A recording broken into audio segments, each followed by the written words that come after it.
Hello मैं संसावा, this is episode 7 of brush up in 90 series, जहाँ पे आज हम लोग बात करने वाले हैं आपके modern trends in Indian art के बारे में। देखो, ये चैप्टर और इसके बाद के जो दोनों चैप्टर्स हैं उसके अंदर most important thing is your paintings. इस चैप्टर की पेंटिंग, नेक्स्ट चैप्टर के प्रिंट्स और लास्ट चैप्टर के मॉडर्न स्कल्पचर्स, इनके बारे में जानना इट्स वेरी वेरी इंपॉर्टेंट। ठीक है, इस चैप्टर के अंदर जो आपके इंपॉर्टेंट पॉइंट्स हैं वो है, पहला आपको पता होना चाहिए काला भवन के बारे में। ये जो शांति निकेतन में है, रविंद्रनाथ टैगोर जी ने बनाया था, उस टाइम बनवाया था इसको। ठीक है, एंड इसी के साथ साथ ये उस टाइम पे क्या दर्शाता था। ठीक है, जैसे कि मैंने आपको यहाँ पे मेंशन किया हुआ है कि भाई जितने भी Indian traditional art and crafts थे उस टाइम पे, जो नेशनलिज्म की फीलिंग है उसको दिखाने के लिए, ठीक है, इंडियन के जितने भी आर्ट है उसको प्रमोट करने के लिए ये बनवाया गया था। इसके बारे में आपको हल्का फुल्का जितना मेंशन है उतना पता होना चाहिए। ठीक, अब इसके बाद जो कि आपके लिए बहुत ज़्यादा इंपॉर्टेंट है वो है आपको आर्टिस्ट के बारे में पढ़ना। इसलिए वहाँ पे मैंने स्पेशली मेंशन किया हुआ था कि एटलीस्ट रीड। देखो, इस चैप्टर की जो मैंने प्रॉपर डिस्क्रिप्शन वाली वीडियो डाल रखी है वो जा करके देखना। अब इसके पीछे का रीज़न क्या है? रीज़न ये है कि अगर आपको पता है रविंद्रनाथ टैगोर जी दिखते कैसे हैं, ठीक है, और उन्होंने जो आर्ट जो स्टाइल है वो क्या निकाली थी, कैसे वो दिखती है। चलो इनका एग्जाम्पल छोड़ करके हम लोग एग्जाम्पल ले लेते हैं जामिनी रॉय का।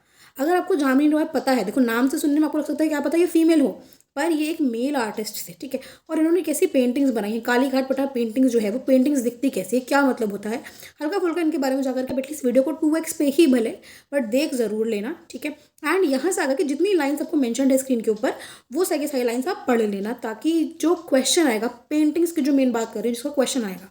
अब लेट्स सपोज आपकी जो इंपॉर्टेंट पेंटिंग्स मैंने आपको मेंशन करी है यहाँ पे, सबसे पहले important painting is Rama Venkatesh the pride of the ocean. ठीक है, अब इस पेंटिंग में लेट्स सपोज आपका क्वेश्चन आता है, this is a self taught painter who painted western techniques using the oil painting techniques, या फिर जिन्होंने क्लासिक लिटरेचर्स की जो पेंटिंग्स है वो बनाई है। ठीक है, अगर लेट्स सपोज कि ये आपकी मॉडर्न ट्रेंड्स की पेंटिंग है, आपको सिर्फ और सिर्फ इतना ही डिस्क्रिप्शन दे रखा है।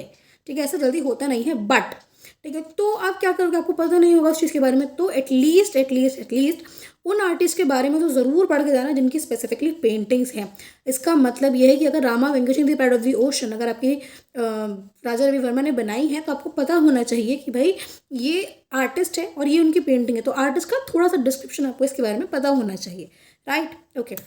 अब इसी के बाद जिस अकॉर्डिंग में सबसे इंपॉर्टेंट कौन सी पेंटिंग है, फिर उसके नीचे नीचे नीचे जितनी भी पेंटिंग्स हैं वो मैंने ऑर्डरली वाइज आपको बता दी है, तो ध्यान से पढ़ करके जाना। एंड घबराने की ज़रूरत नहीं है, इजी पेपर आता है, बट सारे हिंट्स को ध्यान से समझ के और पढ़ के जाना, एंड पेंटिंग को अपने दिमाग में अच्छे से बैठा करके जाना। ठीक है।